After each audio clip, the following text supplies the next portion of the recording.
Welcome to Watson's Models. It has been a month since my last posting, and I have had more stuff thrown in my life in the last 30 days than you can shake a stick at. And, you know, a lot of it had to do with getting my daughter moved to Nashville from Auburn. We also had some vacation time. And I went to see my dad to help him out during a period of time. While we were down in Florida, I was helping him out. I think I mentioned that earlier. But on September 4th, I lost my father. And so I went back down to Pensacola, Florida. And I live in Pennsylvania to help Mom out with, everything that needed to happen. Fortunately, I was able to get there in time and spend, about 24 hours, 36 hours with my father before I lost him.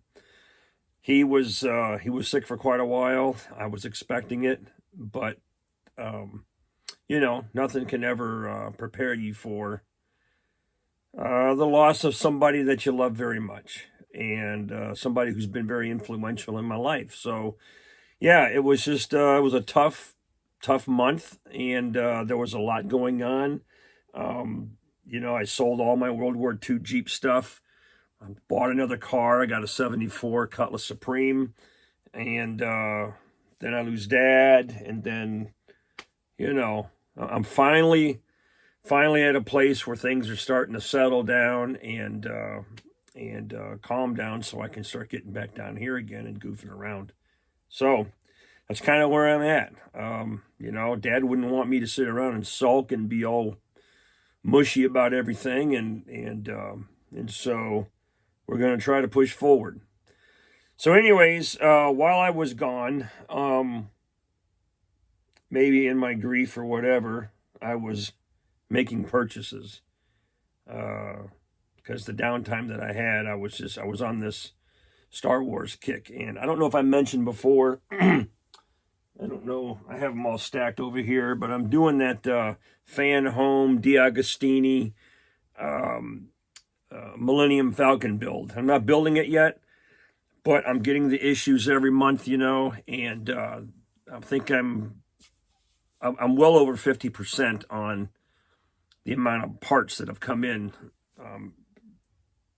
for this build. So I don't know, maybe this winter or something we'll start picking away at it. A lot of metal parts and plastic parts. We're just now starting to get electronics in with it. And so that's kind of cool. But in the spirit of Star Wars, I started picking up some ships. And you probably saw in the beginning of some of my earlier videos, I've got a TIE fighter hanging up there, chasing after an X-Wing. And then, hang on a minute, let me grab this guy. And so, yeah. And I found this Darth Vader's TIE fighter. And, I used to have these things when I was a kid. But there was the vintage collection or whatever is coming out with re-releases and stuff over the last, 10 years or something. I don't know the exact timeline. But I thought it would be cool if I mimicked the trench run on my ceiling.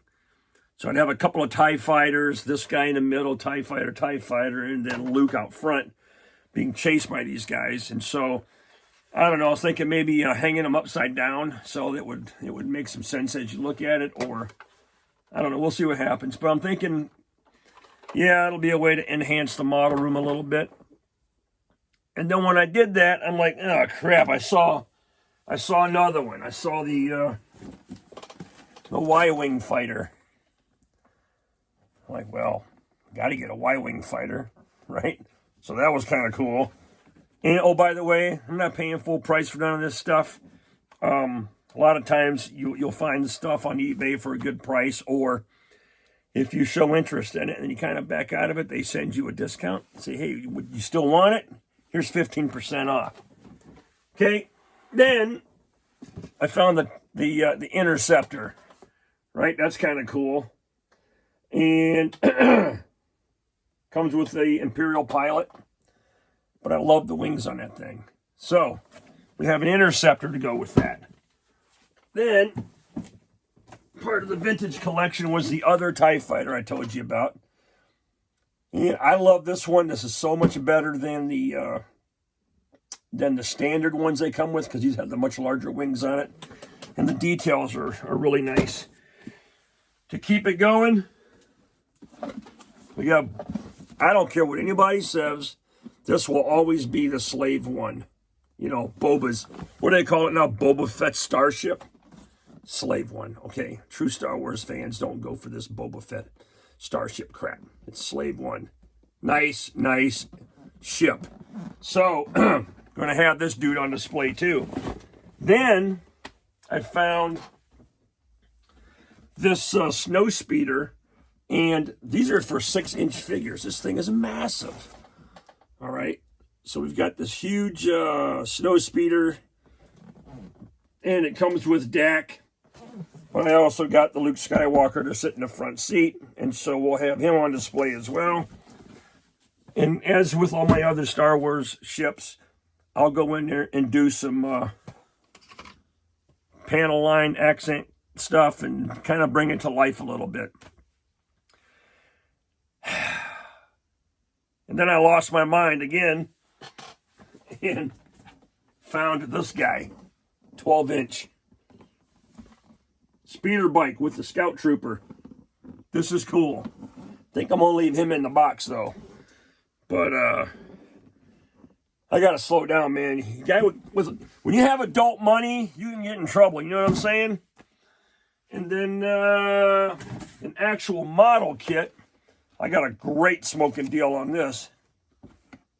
All right, and that's the Klingon battle cruiser. It's actually a pretty big model.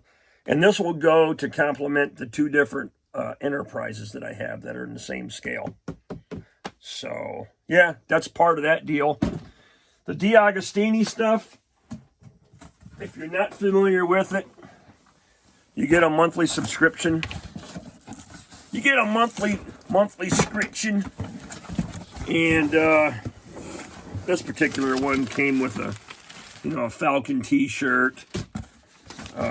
There was some other stuff, like I got a cup earlier and then a die-cast model. But the instructions, each of the parts kits come with their own pamphlet.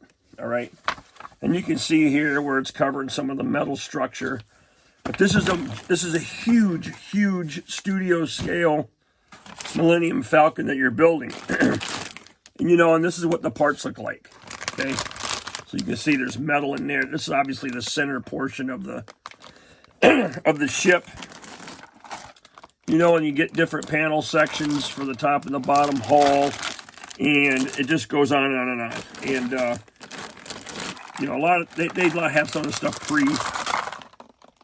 pre-painted and shaded, but I can't just go for it. This is where the big radar thing goes on to as well. But it has an interior to it. It has electronics to it. It's got an operating ramp for people that come and go. But I have, now imagine I've got 55, 56 of these parts bags. So, like I said, maybe this winter we'll kind of start chipping away at it. I need space for this one. I don't have enough space in here to build it. So that's pretty much it, folks. I think I'm done screwing around buying stuff. But this is how I channeled some things, and I guess it's better than smoking cigarettes, drinking booze, and chasing women, right? And at least Mama knows where I'm at. I'm right here in the basement.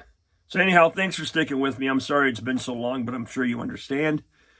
And,